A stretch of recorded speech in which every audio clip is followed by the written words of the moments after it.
Hey everybody, Adam from Atlas Gunworks. Here to talk about spring tuning, Sear Spring tuning in particular.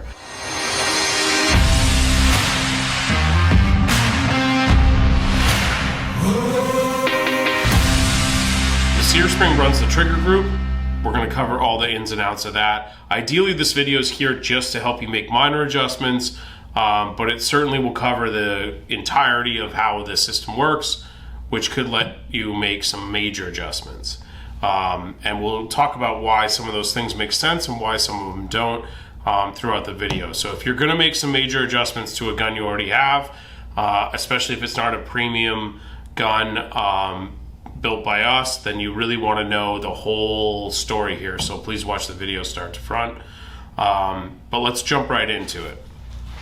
So the Sear Spring controls the trigger group. So it controls both how much pressure is on this trigger as I'm trying to actuate it backwards, and then the return, that bounce return, as well as how much pressure is on the sear, which is holding the hammer. So that's what you feel when you let the hammer go.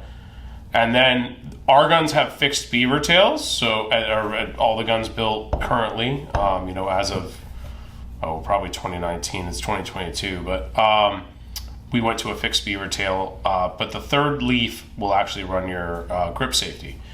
So not functional in our guns, but functional in most other 1911s. So there's 3 different leaves to the spring. Let's just get in here and take a look at them. So to get to the Sear Spring, and remember it's a sheet metal spring, you gotta take the slide off on an A and B safety gun because there's safeties on both sides. I haven't taken one apart with a single-sided safety in a minute, but I'm sure you could. I'm almost positive you can get to it on the one side. Brand new gun, safeties are a little tight, safeties are out. Get our mainspring housing out. In this case, the gun has a mag well.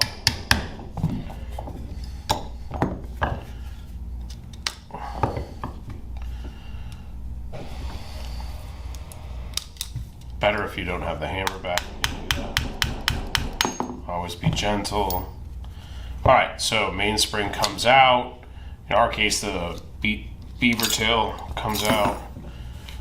And then we have a Sear Spring. So this is the majority of what we're going to talk about can be done right here with this Sear Spring out of the gun. So I'm going to lay the Sear Spring down and try to hold it at an angle that's appropriate. This seems to work fairly well here. So this leaf right here is your grip safety. So the more I pull this towards me, in this case, so if I hold it this way, the more it's bent this way, the more it's going to touch the grip safety and put pressure to push the grip safety out. Remember, our guns are fixed beaver tails. This is non-functional in our guns. You could cut it off, it wouldn't make any difference, but it's there on for guns that do have a grip safety. The center leaf does double duty. So on all 1911s, this is going to push on the back of the disconnector, and then the disconnector is going to push on the trigger bow. They're in line. So this only touches the disconnector, but then it pushes, the disconnector touches the trigger bow, and that's your trigger return. Subsequently, it also pushes the disconnector up in the gun, and so you're going to get both those features. So if we go back to the gun here, I'm going to have to mess with how I hold this gun so that you can get it to hopefully focus here. Here we go, right there. Almost in focus. All right, I'm doing the weird angle only so it focuses. But here's my center leaf, right?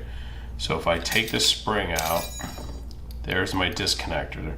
So that center pushes on the disconnector, and then the right spring hooks right here and pushes on the end of my sear, just on this one leg. And then when I push on the sear like this, as the hammer comes back, it catches the hammer and the hammer notches. So that sear and hammer connection is done by that last spring. So if I go to pull the trigger and this is not stiff, this is really soft or really stiff, that's this adjustment, right? And it matters where in the spring you hold it when you bend it, right? Where the adjustment comes from. And so there's a lot of learning there. I'm not going to get way into the details on what different people like. But generically, if you hold the spring about in the middle and then you pull on this leaf forward, that's going to give you more trigger pressure forward, right? So more return, more resistance on the beginning of that pull. And if I come backwards, it's going to give me less. And so the spring bends pretty easily, and if you kind of see how I've got this pull it a little bit and see what happens, and then it kind of gets a set, and I like to have it kind of get a set. So that's that's how we adjust the springs. This one was in a good spot. I hope I got it back to the same spot, but it doesn't matter. We'll figure that out as we go.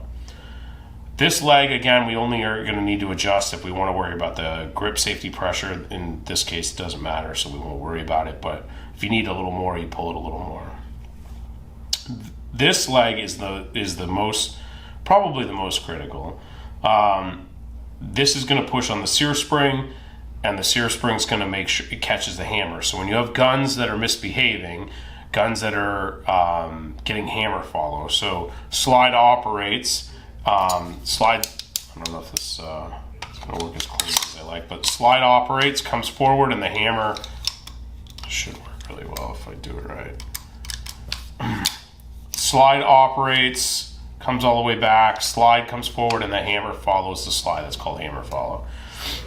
What happened is that Sear didn't come up and catch the hammer hooks, and most of the time that's because this doesn't have enough pressure. So this is actually a good example. The way we have it set right now, there's a lot of gap between these two. And generically, what I like to see when I put them in the gun, again, we're going to fight a focus problem here, but we'll just fight through, is that both my middle leaf, which is touching my disco, and the right leaf, is touching the Sear. And in this case, they're not. The right leaf with no pressure on it doesn't touch the Sear. So I could tell you that this gun's gonna have a light trigger pull, but I can also tell you that right now, the way this is set up, it probably wants to hammer follow. So as a generic rule, we want both springs to be touching, when I lay them in the gun, the parts that they need to push forward without any pressure from me. And now this one's actually really close when you let it sit all the way flat. But again, that gap, you'll kind of get used to what the gap's supposed to look like between these two here. This gap right here. I don't know if this will look any better this way. But that gap, so this is the middle spring and the right spring. So if you pull forward, I like to pull forward, I get them level, and then when I bend the Sear Spring, this is a super insider trick. When I bend the Sear Spring, I bend it more from the top than I do the middle. And it kind of has a little bit of a hook to it. And I kind of get a gap there, and I do this enough and you kind of have the gap you're used to. So now I drop this back in.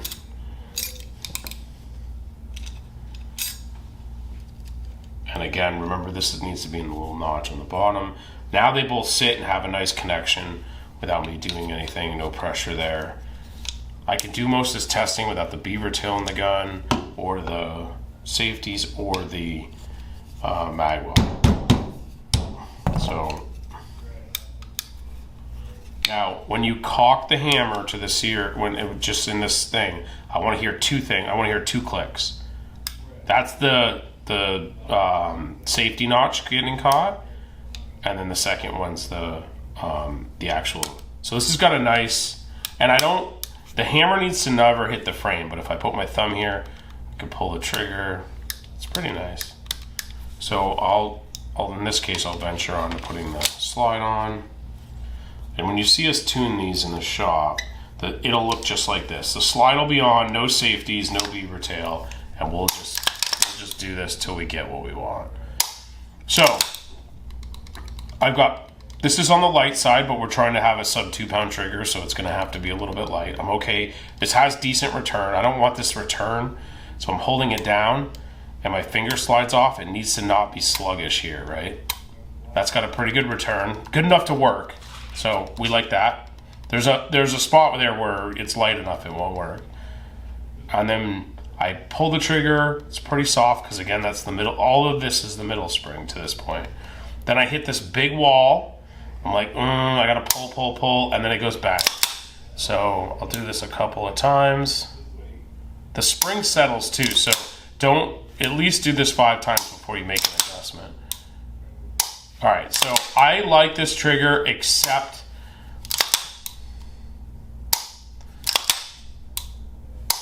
it's a little bit, for me, and most people would probably love this trigger, but for me, it's a little bit what we call wally. So I pull, I get resistance here. It's probably like 2.1 pounds, too much for me, and I pull it back. So quick adjustment here. Again, this is primarily about the Sear Spring.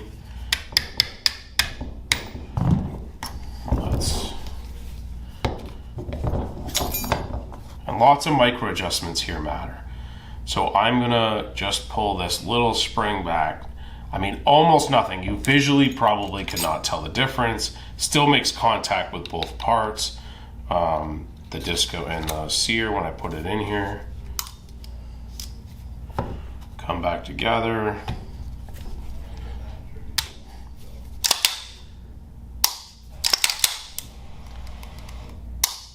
All right, so way better.